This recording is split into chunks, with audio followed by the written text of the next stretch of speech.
அன்புக்குரியவர்களே, ஆண்டவராகிய இயேசு கிறிஸ்து நாமத்திலே நான் உங்களை வாழ்த்துகிறேன். சங்கீத புஸ்தகத்தில் கடைசி 5 சங்கீதங்கள் 146 முதல் 150 வரை உள்ள சங்கீதங்கள் அல்லேலூயா சங்கீதங்கள் என்று அழைக்கப்படுகிறது. அந்த சங்கீதங்களிலே பார்த்தீங்கன்னா ஒவ்வொரு சங்கீதமும் தொடங்கும் பொழுது அல்லேலூயா என்று தொடங்கும், முடிகிற பொழுது அல்லேலூயா என்று முடியும். ஆங்கிலத்தில் பிரைஸ் தி லார்ட் என்று சொல்லி இந்த சங்கீதத்தில் முதலாவது 146ஆம் சங்கீதத்தை எடுத்து நான் வாசிக்கிற பொழுது முதல் 2 வசனங்களில் இப்படியே வாசிக்கிறோம். அல்லேலூயா, என் ஆத்துமாவே கர்த்தரை துதி, நான் உயிரோடு இருக்கும் மட்டும் கர்த்தரை துதிப்பேன், நான் உள்ளவரை என் தேவனை கீர்த்தனம் பண்ணுவேன்.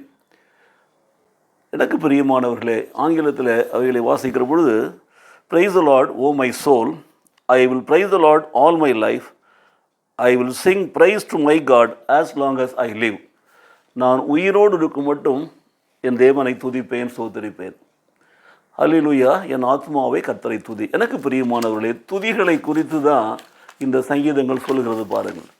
துதிகள் நாம் ஏறெடுக்கிற பொழுது அந்த துதி நம்முடைய வாழ்க்கையில் என்ன கொண்டு வரும்? கர்த்தரை துதிக்கிற பொழுது இந்த காலை வேளையிலே நாம் சிந்திக்கிற காரியம் அதுதான்.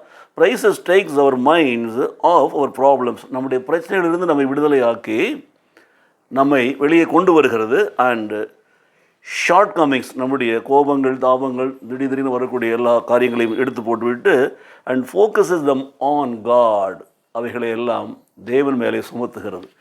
கர்த்தரை நாம் துதிக்கிற பொழுது எனக்கு பிரியமான சகோதரனே, சகோதரியே, நம்முடைய கஷ்டங்கள், நம்முடைய பாடுகள், நம்முடைய உபத்திரவங்கள், நமக்கு உண்டான வேதனைகள், இவைகள் எல்லாவற்றையும் நாம் தேவன் மேலே சுமத்தி விடுகிறோம் பாருங்கள்.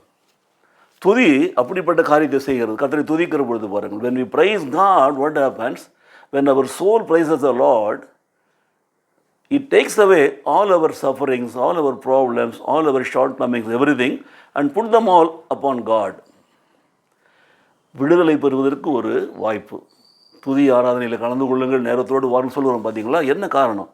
துதிக்கிற பொழுது நம்முடைய பாரங்களிலிருந்து விடுவிக்கப்படுகிறோம், நம்முடைய பிரச்சனைகளிலிருந்து விடுவிக்கப்படுகிறோம், நம்முடைய துன்பங்களிலிருந்து விடுவிக்கப்படுகிறோம்.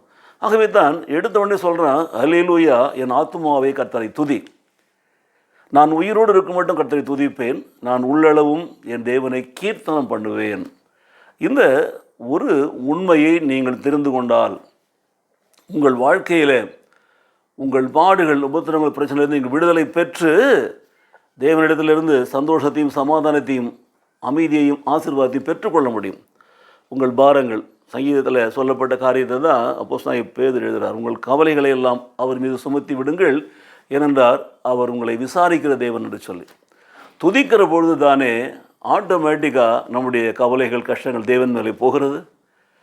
மத்தேயு சுவிசேஷத்தில் 11ஆம் அதிகாரத்தில் ஆண்டவர் என்ன சொல்லுகிறார்? வருத்தப்பட்டு பாரம் சுமக்கிற எல்லோரும் இடத்துல வாருங்கள், நான் உங்களுக்கு இளைப்பாறுதல் தருவேன் என்று சொல்கிறார் பாருங்கள். துதிக்கிற பொழுது தானே அந்த இளைப்பாறுதல் நமக்குள்ளே வரும். இந்த காலை வேளையில் நல்லது தீர்மானம் எடுப்போமா? கர்த்தரை துதிக்கிறதுக்கு முதலிடம் கொடுப்போம்.